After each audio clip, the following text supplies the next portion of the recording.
I'm kind of new to this. I've only just joined Twitter in or X, June of this year. I just have a question. Um, Matt Walsh, do you think his film "What Is a Woman" has kind of helped? Because I know we don't like a lot of some of the things he says, but since I am so new to this and you guys have been at this for so long, I'm wondering if that really did just kind of give it an extra boost. Well, as we were saying about men listening to men and all, I think some of us certainly were hoping that's how it would shake out. So, all institutions are aligned against reality and parents, especially mothers. What I wanted to talk about is, uh, gosh, we've been all over the board here. Number one, Billboard Chris. I spent a long time 2 days ago, so I can't remember it all. There's an extremely long thread on here, going through all his past history and all the different causes he's bounced between.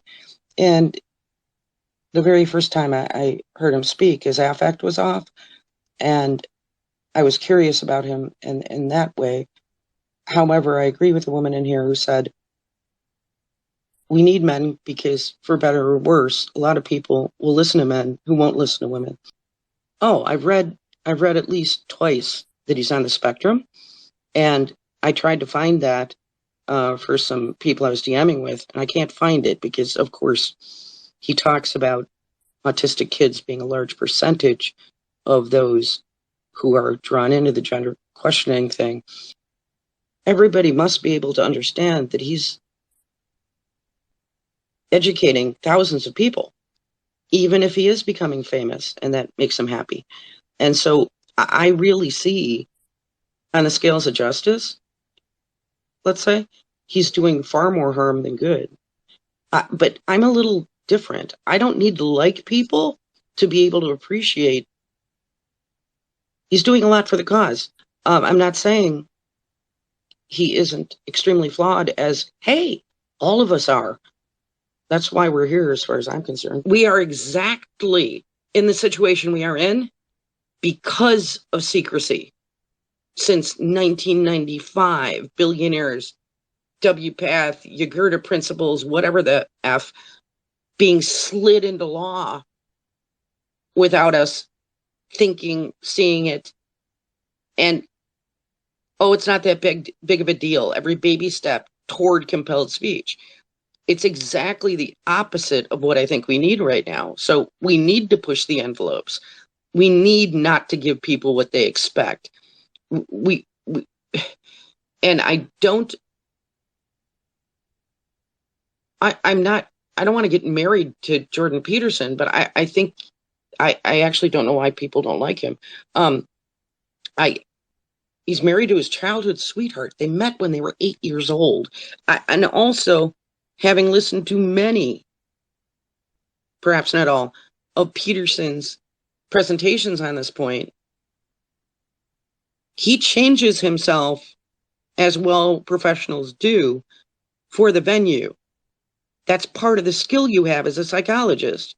It's one I have as an attorney. You give something what it requires. So you can easily see him changing his affect and method of presentation for his audience and the person interviewing him. And so to say that it would be self-aggrandizement when he's already incredibly well-known author and other things, I don't feel that that's accurate. My point was, he's so well-spoken, and like Billboard Chris, who I don't like, incredibly well-versed in all areas of this issue, that he is, specifically because he's been sanctioned and sent to re-education, the perfect person to be talking about this. When I hear things like we need to give them what they expect, I'm gnashing my teeth internally. No, we've been polite and going along with secretive shit and for too long. We need to have more of a Jordan Peterson, even if it's a female. I absolutely do not want to run into cross points with Jasmine, but I will just add about Jordan Peterson. I think even though all the points you make are absolutely excellent about him and his experience, etc., I think for a lot of people he's just that real kind of a Marmite, love him or hate him. Could I Thanks, ask Emily. Real quick before Louisa goes, or a question. Jasmine, could you please check your DMs? Thank you. I just want to point some things out that have gone up in the nest. There is a great space coming up on Friday with Kara Dansky. Maybe Nay wants to come up and talk about it. Oh, there's Nay. Hi, Nay. Come on up. Oh, sorry. Yeah, no, I came in late to this space. I've been faffing around doing stuff, which is a shame. I kind of missed it. It sounded quite interesting too, and it's not recorded, so I can't go back and listen to the gossip, and all these other things. Oh, that's my bad. We'll have to discuss if I should record spaces or not. Please go on. I know it would be nice if we could kind of like edit it a bit better and we could kind of have highlights of a space, if you know what I mean, and then just, like edited highlights and then miss out the stuff that isn't important. That would be good. Um, and then we could sort of chin wag the rest of the time. But yeah, really looking forward to Friday actually. I've never really spoken to Cara, so hopefully it should be good. We're going to chat about her book. And then she's also got another book coming out, but I won't have the time to read it because I think it comes out on Friday. I think it's called The Reckoning. So I said we could maybe do a part 2 on that and we can chat a bit about what it is about. So yeah, and just about just her journey through this. So we should have a nice chat. But yeah, everyone's welcome. I think Brig's going to bring some cat videos to please Cara and take it from there. And there's a few other people I've kind of gotten the pipe work. I'm doing a little quick thing with Barry on Sunday afternoon between 4 and 5. He's going to come and talk about his warrior teacher thing. Jasmine, I saw your hand. Go ahead. I was going to say, Jaga, tell us how you really feel. LOL. Well, how I really feel is like I don't want to, I don't want to like steal lesbian honor because I'm just a garden variety bisexual, unfortunately. But I do have like a real preference for like for butch dykes and always have. And is that masculinity? I don't know, but like I'm into it. And so I'm living through this period of time where not only do I have to like look around and say to myself, with detransitioned females, most of whom like turn out to just be regular, like, gay or bisexual women, like that there, but for the grace of God goes I. And then also like my dating pool is super fucking small because all of these butch dykes transitioned pretty much right away, or like we're super pressured into like, first of all, some sort of genderqueer bullshit, and then like put on the testosterone train. And that is just not it, right? Like that is not what femmes like me are looking at to date, unfortunately. And I think it's really hideous and unkind, like some of the language that's being used for detransitioned lesbians. I'm not going to, I don't know. What do we all think? What do you think, Testeria, about, and I love your name, by the way, that's great. What do you think about that? Like some women in the community want to consider like, trans mask, or like formerly identifying as trans men, females, some sort of traitors or maybe dangerous in some way, or like what's the vibe? Like what are we, like what?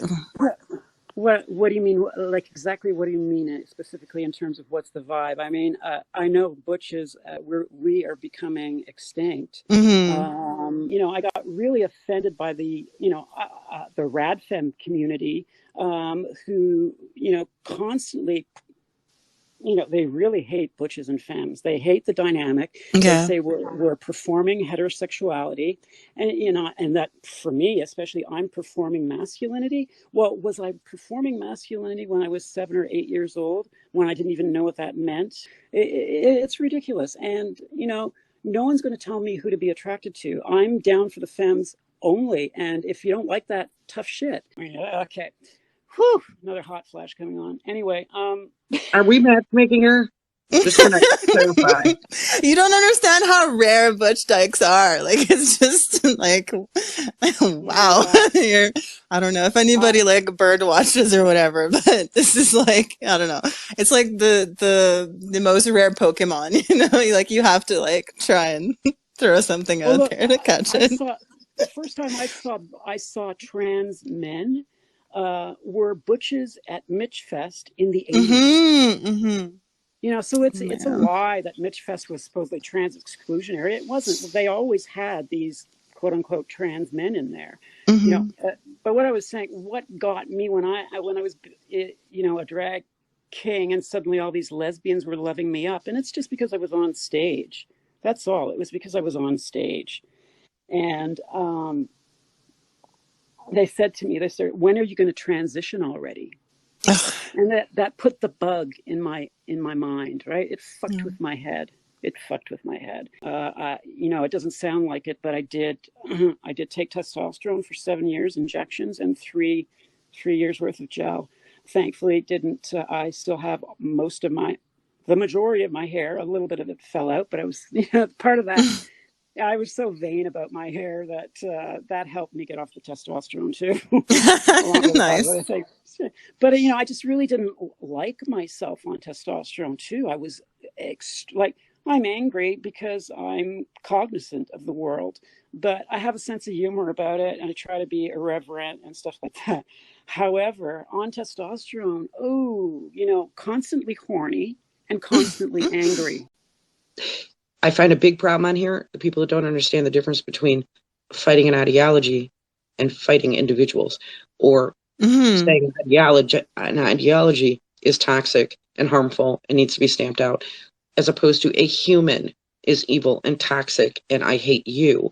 And so what they do is, like in those transgender unity spaces, they concentrate and only let people speak regarding a very well rehearsed propaganda lines of, look at how nice I am, look at how normal I am, look at how what they're trying to do is trade with borderline inclusive feminists and others who don't know anything much.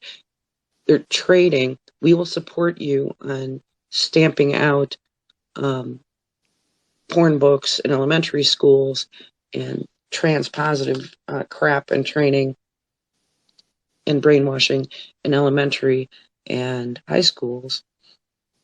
If you'll and men and women's sports, if you let us in to women's bathrooms, that's what they care about the most. Oh, And I found wow. and what I found out 3 weeks ago, which really blew my mind.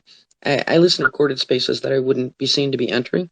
Is I learned that a huge part of them wanting access to bathrooms is there's a huge, in their world, the bar scene, it's very important for the GAMPs, which is men who have silicone installed on their chest, to be seen to be walking out of the female bathroom because there's so much demand for them by straight men and to a secondary level gay men who like to pretend they're not bi or gay. And so it's key to them to be able to present publicly in bars, let's go to the bathroom, and the straight male goes into the male, and the GAMP female goes into the female. Isn't that wild? There are always about 5 additional paraphilia, 4 additional for an average of 5 in these men. They don't talk about the other ones,